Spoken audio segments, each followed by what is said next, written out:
خروج دجال سے قبل پیش آنے والے واقعات۔ عربوں کی قلت۔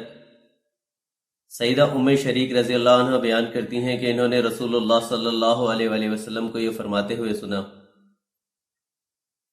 لوگ دجال سے ڈر کر پہاڑوں کی طرف بھاگ جائیں گے۔ ام شریک رضی اللہ عنہ نے عرض کی، یا رسول اللہ، اس دن عرب کہاں ہوں گے؟ آپ نے فرمایا، وہ بہت تھوڑے ہوں گے۔ شدید لڑائی اور فتح قسطنطنیہ۔ حضرت معاذ بن جبل رضی اللہ عنہ بیان کرتے ہیں کہ رسول اللہ صلی اللہ علیہ وآلہ وسلم نے فرمایا، بیت المقدس کی آبادی دراصل مدینہ کی بربادی ہوگی۔ مدینہ کی بربادی ہوئی تو ایک عظیم معرکہ شروع ہو جائے گا۔ وہ معرکہ شروع ہوا تو قسطنطنیہ فتح ہو جائے گا، اور جب قسطنطنیہ فتح ہو گیا تو پھر جلد ہی دجال ظاہر ہو جائے گا۔ فتوحات۔ حضرت نافع بن عتبہ رضی اللہ تعالیٰ عنہ بیان کرتے ہیں، ہم لوگ ایک دفعہ رسول اللہ صلی اللہ علیہ وآلہ وسلم کے ہمراہ جہاد کے ایک سفر پر نکلے۔ نبی کریم صلی اللہ علیہ وآلہ وسلم کے پاس مغرب کی جانب سے ایک قوم آئی۔ ان کے بدن پر اون کے کپڑے تھے۔ ان کی ملاقات اللہ کے رسول صلی اللہ علیہ وآلہ وسلم سے ایک ٹیلے پر ہوئی۔ وہ کھڑے تھے اور اللہ کے رسول صلی اللہ علیہ وآلہ وسلم بیٹھے تھے۔ مجھے خیال آیا کہ مجھے جا کر ان کے اور اللہ کے رسول صلی اللہ علیہ وآلہ وسلم کے درمیان کھڑے ہونا چاہیے، مبادا وہ اللہ کے رسول صلی اللہ علیہ وآلہ وسلم کو دھوکے سے قتل کر دیں۔ پھر میں نے کہا کہ شاید اللہ کے رسول صلی اللہ علیہ وآلہ وسلم ان سے کوئی خفیہ بات چیت کر رہے ہوں۔ بہرحال میں آیا اور ان کے اور رسول اللہ صلی اللہ علیہ وآلہ وسلم کے درمیان کھڑا ہو گیا۔ میں نے آپ صلی اللہ علیہ وآلہ وسلم سے یہ 4 باتیں سیکھی جنہیں میں انگلیوں پر گن سکتا ہوں۔ آپ صلی اللہ علیہ وسلم نے فرمایا، تم جزیرہ عرب میں جنگ کرو گے تو اللہ تعالیٰ اسے فتح کر دے گا۔ پھر تم ایران پر حملہ کرو گے تو اللہ تعالیٰ اسے فتح کر دے گا۔ پھر تم روم پر حملہ کرو گے تو اللہ تعالیٰ اسے بھی فتح کر دے گا۔ پھر تم دجال پر حملہ کرو گے تو اللہ تعالیٰ اسے بھی فتح کر دے گا، یعنی جس جگہ دجال لڑے گا اس جگہ پر اور اس کے ساتھیوں پر تمہیں فتح حاصل ہو جائے گی۔ بارش اور پیداوار کا رک جانا۔ حضرت ابو امامہ بہلی رضی اللہ عنہ بیان کرتے ہیں کہ رسول اللہ صلی اللہ علیہ وآلہ وسلم نے فرمایا، خروج دجال سے قبل کے 3 برس بہت سخت ہوں گے۔ لوگ ان سالوں میں شدید بھوک میں مبتلا ہوں گے۔ پہلے برس اللہ تعالیٰ آسمان کو حکم دے گا کہ وہ اپنی 1/3 بارش روک لے، اور زمین کو حکم دے گا کہ وہ اپنی 1/3 پیداوار روک لے۔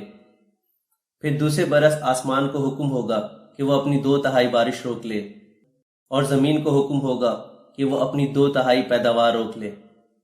تیسرے سال اللہ تعالیٰ آسمان کو حکم دے گا کہ وہ اپنی تمام بارش روک لے، تو اس سے بارش کا ایک قطرہ بھی نہ گرے گا، اور زمین کو حکم دے گا کہ وہ اپنی کل پیداوار روک لے، تو زمین سے کوئی سبز چیز پیدا نہ ہوگی۔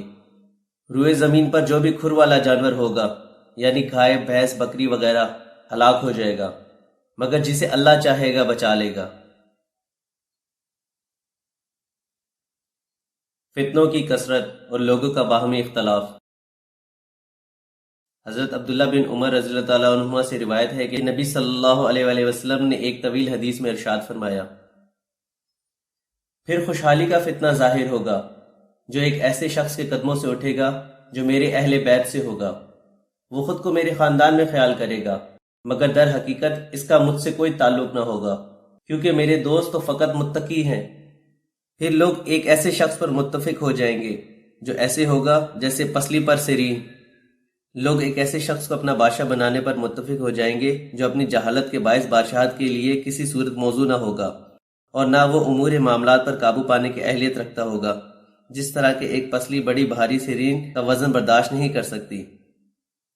حضرت صلی اللہ علیہ وآلہ وسلم نے فرمایا، اس کے بعد ایک بہت ہولناک فتنہ شروع ہوگا۔ اس فتنے کا اثر اور ضرر میری امت کے ہر شخص کو پہنچے گا، کوئی بھی اس سے محفوظ نہ رہے گا۔ جب بھی کہا جائے گا کہ یہ فتنہ ختم ہو گیا تو وہ پہلے سے بھی زیادہ شدت اختیار کر جائے گا۔ آدمی صبح کو مومن ہوگا اور شام کو کافر ہو جائے گا، حتیٰ کہ لوگ 2 گروہوں میں بٹ جائیں گے، ایک ایمان والے جو نفاق سے یکسر پاک ہوں گے، اور دوسرے نفاق والے جو ایمان سے یکسر خالی ہوں گے۔